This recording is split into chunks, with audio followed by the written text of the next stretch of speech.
Welcome to Redmond's Forge. Today we're reviewing This Week in LEGO, September 16th to the 22nd, 2025. LEGO's new $1,000 UCS Death Star, set 75419. We'll look at the pros and cons. This has still been dominating the headlines of the last week. LEGO officially revealed the Ultimate Collector Series UCS Death Star, priced at $999, €999 and £899 sterling, with a staggering 9,023 pieces and 38 minifigures. I am so excited for this set and I love it. Here's what stood out and what people have been moaning about. And yes, I'm firmly in the wow, this is amazing camp. The pros. Its ambitious design with a sliced cut facade. We get multiple iconic rooms and scenes. The trash compactor, Princess Leia's prison cell, the Emperor's throne room, the hangar bay with the Imperial shuttle, etc.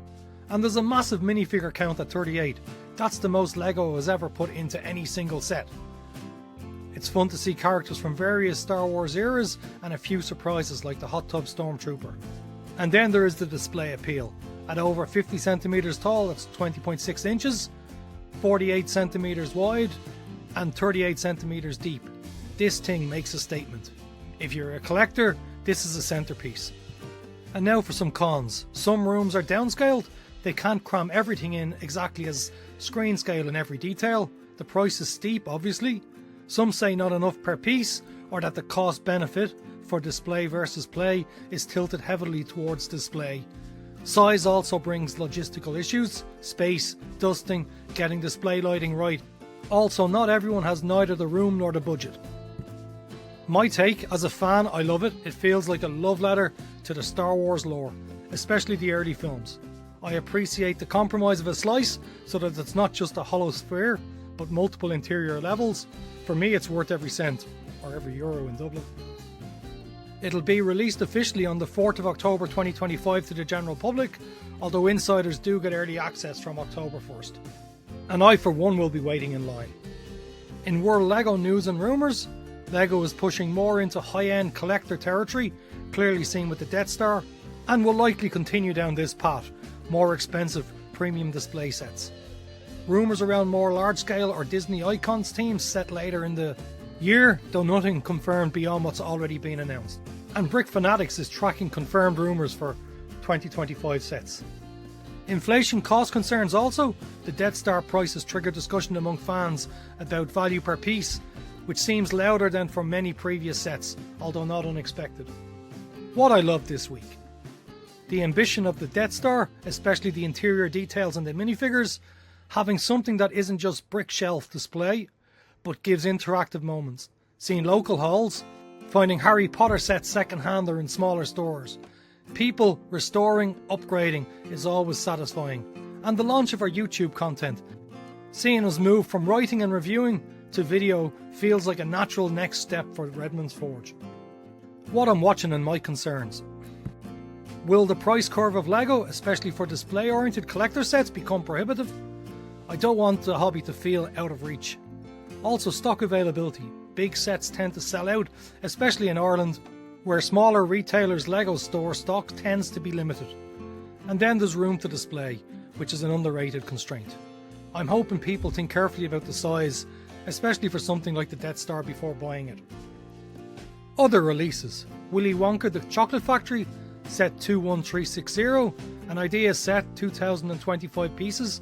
It launched 18th of September for general public. Insiders accessed this on the 15th, which was a few days earlier. Captain Jack Sparrow's pirate ship, set 10365, from Icon's Pirates of the Caribbean, another highlight among the September wave.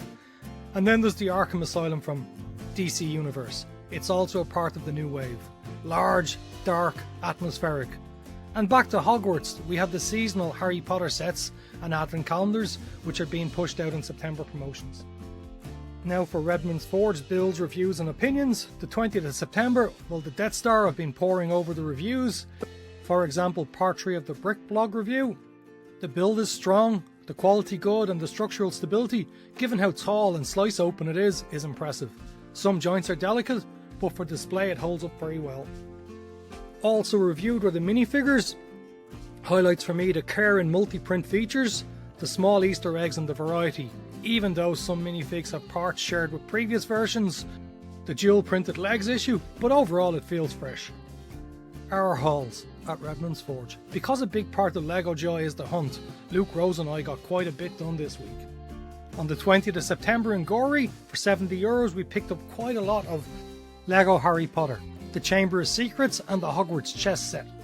The day before, on September the 19th in Terenure for €50, we also picked up LEGO Harry Potter, the Chamber of Secrets set, this one already built.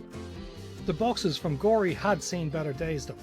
Back on the 18th of September in Knocknacara, Galway, we picked up quite a lot of LEGO for €120, plus the shelving units that stored it, and another big box of toys. And on the 17th of September, we were only a mile from Inch in Wicklow, and for €70 we picked up a lot of train sets. We built all of the Harry Potter sets during the week, the Chamber of Secrets and Hogwarts Chess on the kitchen table. Luke and Rose built the towers and all the traps, and I built the small details of the chessboard printing. There were big smalls all around. Then we had our YouTube and content launch. We officially launched a YouTube site this week. The videos published include: what would a Roden McLaren F2 with the number 17 look like? We also announced our competition, the LEGO McLaren giveaway, win Formula 1 and Formula E sets. Also, we launched a video from part 3 to 2 Star Wars dioramas, the second life of a LEGO sculptor, which will be exhibiting at the Dublin BrickCon on October 11th and 12th this year. Then there was the epic Galway trip, LEGO Rain and Puppy Dog Eyes, and also our most insane LEGO haul run yet, 10 pickups one evening and McDonald's thrown in. We introduced and then announced our first 10 entrants to the Wall of Fame at Redmond's Forge, along with the unexpectedly magnificent brand new LEGO collection. We had our Welcome to Redmond's Forge video, and finally the complete LEGO Star Wars Ultimate Collector Series review video. It was a busy week creating those videos. Our Wall of Fame spotlight this week also marked the milestone for Redmond's Forge with the LEGO Wall of Fame. We've continued to honour the friends, family and fellow AFOLs who've helped shape their journey. Each inductee's custom LEGO minifigure now proudly stands as a tribute on the wall, a reminder that this adventure isn't just about bricks and sets, but about the people who support and share in the joy of building. The wall is becoming a living history of our community, and it was a highlight to see new faces added alongside the original inductees. So what's coming next? Well, there'll be more reviews, the Willy Wonka and the Chocolate Factory, Captain Jack Sparrow's pirate ship, Arkham Asylum. These are top of our build review queue. There'll be more videos on YouTube with deep dives of our favourite minifigures, comparing versions across year, and tips for displaying large sets. What were your favourite LEGO stories this week? Did the Death Star make you gasp and reach for your wallet, or roll your eyes? And if you've got any sets in your haul, send me photos because I'd love to see them. Well, till next week, keep building. From Darren, Luke and Rose. Thanks for watching this episode of Redmond's Forge. Don't forget to like, subscribe and comment down below, and we'll see you next time for more LEGO content. Bye!